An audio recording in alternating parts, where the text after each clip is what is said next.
আসসালামু আলাইকুম। এই ভিডিওতে আমরা বোঝার চেষ্টা করব সাবডোমেইন কি এবং কিউকমার্সে সাবডোমেইন কিভাবে কাজ করে। সো প্রথমেই আমরা চলে যাচ্ছি আমাদের ডোমেইন সেকশনে আমাদের ড্যাশবোর্ড থেকে। এখানে আসলে দেখতে পাচ্ছেন আমার এখানে কি একটা ডোমেইন রয়েছে যেটা হচ্ছে hasib64.qcommerce.com। সো এই সাবডোমেইনটা হচ্ছে কিউকমার্স আমাদেরকে দিয়েছে, যেটা আমাকে দিয়েছে আমি যখন রেজিস্ট্রেশন করেছি, এবং আমি কোম্পানি নেমে হাসিব দিয়েছিলাম, যার কারণে আমার সাবডোমেইনটা হাসিব দিয়ে হয়েছে। সো আমি কিন্তু এই সাবডোমেইনটাই আমার ওয়েবসাইট হিসেবে ইউজ করতে পারবো। যদি আমি আমার এই সাবডোমেইনে ক্লিক করি তাহলে কিন্তু আমি একটি ওয়েবসাইট দেখতে পাচ্ছি যেটা আমার সাবডোমেইনে চলতেছে, যেটা কিন্তু আমি কন্ট্রোল করি, আমার স্টোর এটা।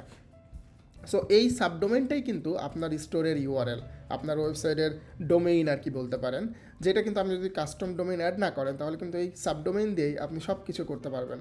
সো সাবডোমেইনটা আসলে কীভাবে কাজ করে, যখন আপনি রেজিস্ট্রেশন করেছেন তখন কিন্তু আপনার একটা কোম্পানির নাম দিয়েছিলেন, সেই কোম্পানির নামটা দিয়েই সাবডোমেইনটা ক্রিয়েট হয়।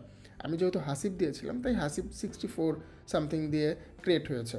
সো এইভাবেই আসলে আপনার সাবডোমেইনটা কাজ করে এবং আপনার স্টোরে সব কিছু এই সাবডোমেইনেই চলে। ধন্যবাদ।